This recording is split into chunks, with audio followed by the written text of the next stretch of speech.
নমস্কার দর্শক বন্ধুরা, লিপিস কিচেনে আপনাদের স্বাগত জানাই। হাতে কম সময় থাকলে মাত্র 10 মিনিটে কাতলার এই তেল ঝাল বানিয়ে ফেলতে পারেন। অসম্ভব টেস্টি হয় খেতে, গরম ভাতের সঙ্গে একেবারে অনবদ্য লাগে। আশা করছি আপনাদের ভীষণ ভালো লাগবে।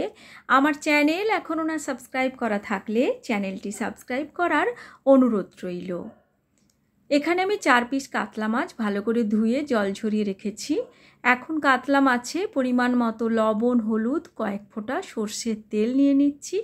আর নিচ্ছি অল্প একটু কাশ্মীরি লাল লঙ্কার গুঁড়ো, যাতে করে রঙটা সুন্দর হয়।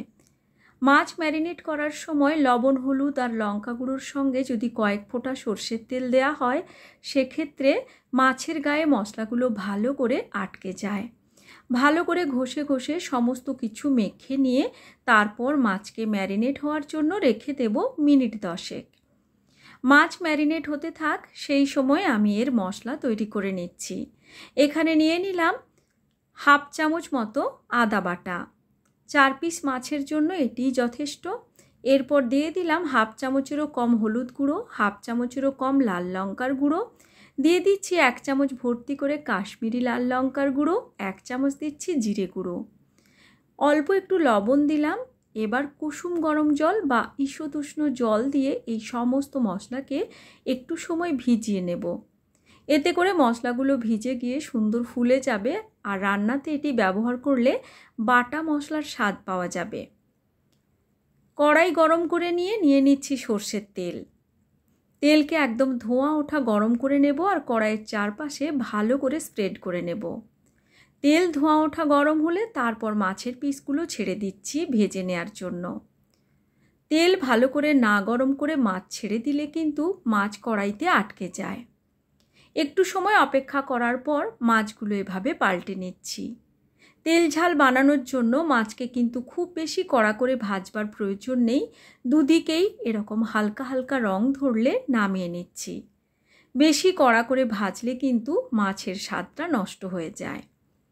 এবার ওই তেলের মধ্যে দিয়ে দিচ্ছি 1/4 টিস্পুনের মতো কালো জিরে আর বেশ কয়েকটা কাঁচা লঙ্কা চিড়ে দিয়ে দিলাম।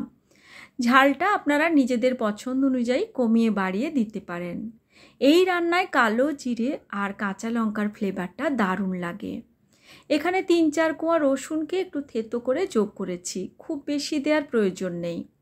এবার ছোট সাইজের একটি টমেটোকে ছোট ছোট টুকরো করে কেটে যোগ করেছি। ভালো করে 2-3 মিনিট নাড়াচাড়া করে সমস্ত কিছুকে ভেজে নিলাম লো ফ্লেমে। আর তারপর এখানে যে মশলার মিশ্রণ আমি তৈরি করে রেখেছিলাম সেটি এখানে যোগ করে দিলাম। এবার মশলাটাকে একটু ফ্লেমটা বাড়িয়ে দিই বা মিডিয়াম ফ্লেমে ভালো করে কষিয়ে নেব, যাতে করে আদা আর গুঁড়ো মশলাগুলো ভালো করে কষানো হয়ে যায়, মশলার কাঁচা গন্ধ না থেকে যায়। মোটামুটি 4 থেকে 5 মিনিট এভাবে ভালো করে কষিয়ে নিচ্ছি। আর তাতে করে দেখুন টমেটো যেমন নরম হয়ে গেছে আর মশলা কষানো হয়ে গিয়ে সুন্দর তেল ছেড়ে একেবারে বেরিয়ে এসেছে। এখন এখানে যোগ করে দিচ্ছি বেটে রাখা সর্ষে।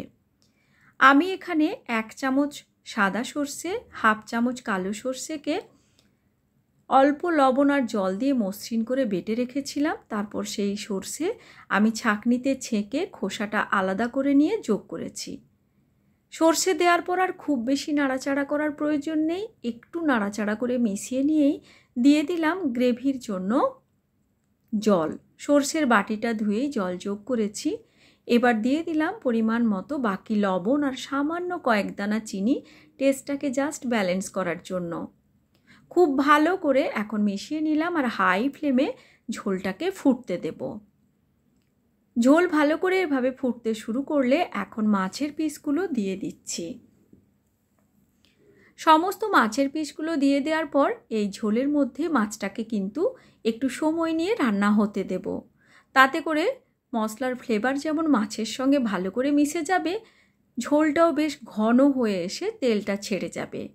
মিনিট 5 পর আমি ঢাকনাটা খুলেছি, দেখতেই পাচ্ছেন গ্রেভি কি সুন্দর ঘন হয়ে গেছে। এবার এখানে আমি দিয়ে দিলাম কয়েকটা কাঁচা লঙ্কা আর দিলাম কয়েক ফোঁটা সর্ষের তেল সুন্দর একটা ফ্লেভারের জন্য। এবার ঢাকা দিয়ে ফ্লেম অফ করে স্ট্যান্ডিং টাইম দিয়ে রেখে দিলাম 3-4 মিনিটের জন্য।